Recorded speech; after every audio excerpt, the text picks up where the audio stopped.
হবে না। আমাদের কাছে অনেক কিছু আছে, সেগুলো বলেন। আমাদের কাছে আমি আর একটু জি জি জি, আপনাদের বিভাগ কেন চান সেইগুলো বলেন। বলেন বিভাগ কেন চান চান আপনি বলেন না, আমি আপনি বলেন। এটা অযৌক্তিক না তাহলে? কি আছে অনেক কিছু? অনেক কিছু যা যা আছে সবাই জানে। কুমিল্লায় কি নাই যেটা আপনাদের আছে? কেন চান? কেন চাই এদিকে জিজ্ঞেস করেন। আপনি বলেন। আমরা তো এত কিছু বিস্তারিত সব জানি না, আমরা আমাদের জেলা বিভাগের দাবিতে আসছি। দাবিদার রয়্যাল ডিস্ট্রিক্ট নোয়াখালী। আপনারা কোন কোন জেলা নিয়ে বিভাগ করতে চান? আমরা নোয়াখালী কুমিল্লা থেকে আমরা বিভাগ করতে চাই না। আমরা চাই নোয়াখালী, ফেনী, লক্ষ্মীপুর, চাঁদপুর, ভোলা জেলা সহ। হ্যাঁ, আমরা কেন আপনাদের সাথে যাবে? সে তো বরিশালের সাথে আছে। বলা হচ্ছে নোয়াখালীর সীমান্তবর্তী অঞ্চল। আমাদের হাতিয়াতে যে পরিমাণ চর জেগে উঠছে, ওই চরগুলোর যদি আমরা কাজে লাগাইতে পারি। নোয়াখালী বিভাগ চাই। কেন চান? এদিকে আসেন, এদিকে আসেন। কেন চান? ওবায়দুল কাদের সাহেবের জন্মভূমি ছিল নোয়াখালী।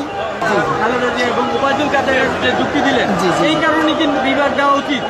আমরা বর্তমানে দেখতে পাচ্ছি যে অনেক জেলা পেশি শক্তিতে বিভাগ করতে চাচ্ছে। আমি ওই যুক্তিতে বলছি যে আমরা এখানে কেন আসছেন? নোয়াখালী বিভাগের জন্য। হ্যাঁ, নোয়াখালী বিভাগের জন্য। কেন চান নোয়াখালী বিভাগ? তাই পরে কথা হয়েছে একটা কেন চান নোয়াখালী বিভাগ? কেন চান? কইতে পারবো না। হ্যাঁ, কেন চান? আমাকে ধরলে কেন যৌক্তিক দাবি আপনাদের? আমাদের বৃহত্তম নোয়াখালীতে কি আছে কি নাই সেটা সারা বাংলাদেশের মানুষ জানে। ঠিক আছে, আমরা নোয়াখালী, এটা আমাদের বৃহত্তম নোয়াখালী প্রাণের দাবি। আমরা নোয়াখালী বিভাগ চাই, কারণ বাংলাদেশ যদি উন্নত করতে চায় তাহলে নোয়াখালীর বিভাগ দেওয়ার দাবি জানাচ্ছি। কি কি দাবি রয়েছে? আমাদের দাবি এটা, আমাদের নোয়াখালী সমিতির কাছে তাহলে পাবেন, কারণ আমরা সঠিকভাবে গোছায় বলতে পারবো না। দাবি নিয়ে আসছেন কিন্তু জানেন না।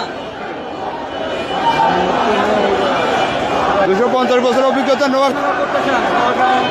নোয়াখালী আমরা চাইতেছি, ফেনী, লক্ষ্মীপুর, মাইজি তো আছে। নোয়াখালীর যে শিল্পপতিরা আছে তাদের যে আমরা চাই কুমিল্লাকে ঢাকার সাথে এঙ্গেজ করে ঢাকা বিভাগের সাথে রাখুক, আমরা চট্টগ্রামের সাথে থাকবো। একজন বলল যে ওবায়দুল কাদেরের বাড়ি নোয়াখালী, এই জন্য তারা বিভাগ চায়।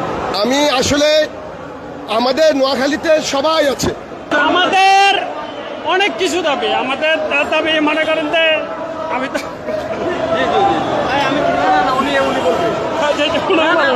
টাকার জন্য তো বিভাগ চান বললেন। যদি মনে করেন যে ও যদি চাইতো তাহলে আমাদের বিভাগ অনেক আগে হইতো।